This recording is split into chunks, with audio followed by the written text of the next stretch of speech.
So the voice, this is very mythic and archetypal, because I have to use archetype in the language of myth and story, because we have to take it out of the linear space of 3D and the linear mind, which tends to divide the attention into time, space, and not be present. So we're using a myth and a story to remind you to be very present, to be present in your heart's flame, to feel the sacred nature of the self, to center, to discover the inside voice, the still small voice, to realize that all creation proceeds from you, that you're creating the universe according to what you think it to be. You're a microcosm of the macrocosm. You're constantly creating through intention and thought forms the universe you believe you want. And if you desist from telling old story and start really, really rehearsing your script, you can start creating a new story. And that begins to what I call the individuation process. Every person is an individual and sovereign. And you've been here for a long, long, long, long time doing this. The changing line, we're right at the changing line, is which master do you serve? Do you get confused between the old world that's raging in duality out there with an old story? Or do you realize inside of you that you have a divine template? You have a perfect blueprint code for your soul. It's why you came in and it grew your body perfectly. You didn't grow your body. Whether you believe in God or not, that presence knew how to create it. And it's brought you to this juncture in time, which I call Armageddon, to knowing that the lie is perpetuated through all of society, through media, through conflict, through war, a story of iniquity. And everybody's pointing fingers at each other. Have you noticed? And everybody's very angry. Have you noticed? And no, everybody's quite confused, mostly. Have you noticed?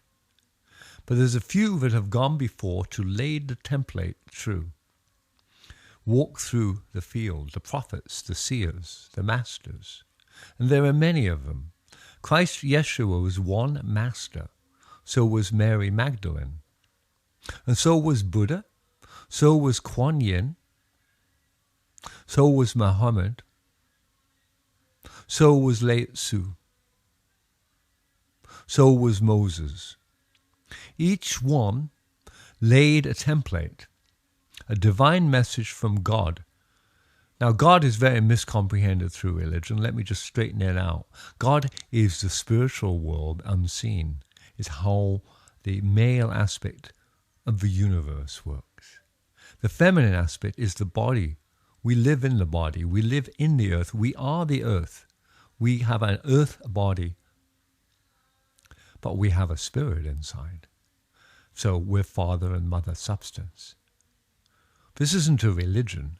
This is a cosmology of truth, and you can check it out. And I guarantee you, somewhere along the line when you were born, you were encoded to fear. You believed this out here, the lie, to be the truth. And so you've got really, really, really confused and feeling really abused. So it goes back to a really, really deep level, this stuff. Because basically, you, somewhere along the line, chose to awaken from the dream. And if you choose, I can share with you and guide you to how to do the accelerated path. And put your old ways behind you and move into a new blueprint. It's very simple because it's written in the genetic code. It's written as an original story, and I've been tapping into it. And Merlyn has been my guide in this. I have studied with Merlyn for eons under the Merlyn heritage. The Merlyn is the land, the teachings, of the people, the spirit of truth, how it works, the advisor to the king of righteousness. So we're going to use this voice of Merlyn as the messenger. And this is recorded under Merlyn Speaks.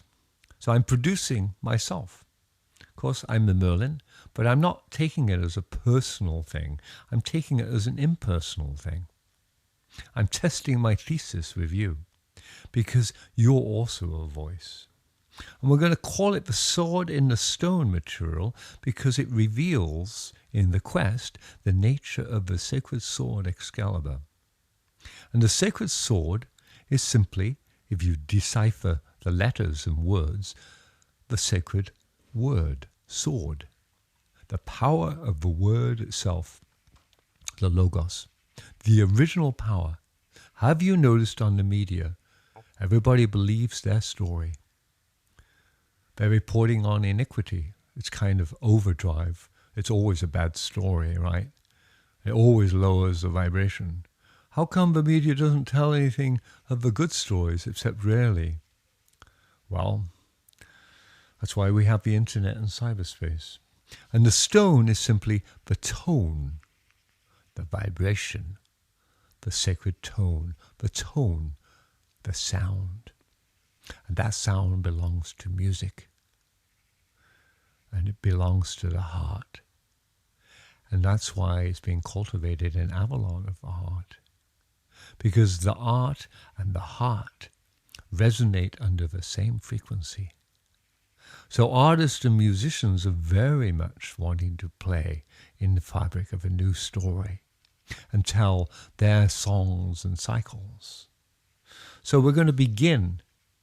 I'm going to share with you how we take the sword out of the stone, how Excalibur and the sword of truth is held by the Grail Knights, and how the stone, the original cube of matter, turns in and upon itself to reveal a much greater secret. So we're going to change things around. We're going to create new story from old story. And we're going to transmute old ways, what we call in alchemy lead, into gold, new ways that belong to the future. A new vision that shines resplendent to activate people in their original remembrance, why they came. And how am I going to do this under Merlyn? I'm going to go over those others who want to be on the quest of truth, undeviatingly. Who will come forward and who will study what truth really is. And we're going to use the best of what's gone by, the great teachings of the masters. And I'm particularly interested in Yeshua, the Christ principle, and Mary, the mother principle. And this ley line of Mary and Michael that I'm sitting on. So it's a mystery that belongs to Avalon. People know what I'm talking about here. It heralds that mystery because it's 2,000 years upon the land. It's been walked on the land for 2,000 years and involves an amazing story of when Joseph of Arimathea came with 12 to this holy land and how he planted the hawthorn staff and it bloomed into the Glastonbury thorn tree on Wiriel Hill. 2,000 years of story recorded in these stones and in this wood and timber. An original story in the stone itself. What a great mystery. It's been held here. It just wants to be awakened. And as you awaken, it also will awaken and dream itself into freedom and a new way. Do you want to play into the mystery, into the heart, and discover the art inside you of the truth? Then let go, let God, let Spirit, trust, seal yourself. being sovereign soul, and ask for assistance. All the guides, all the beings behind the veil are saying, yes, yes, yes. Come on now, return home. Let's tell a new story for a new glory. And thank you. Each of you is bringing me forward to speak again.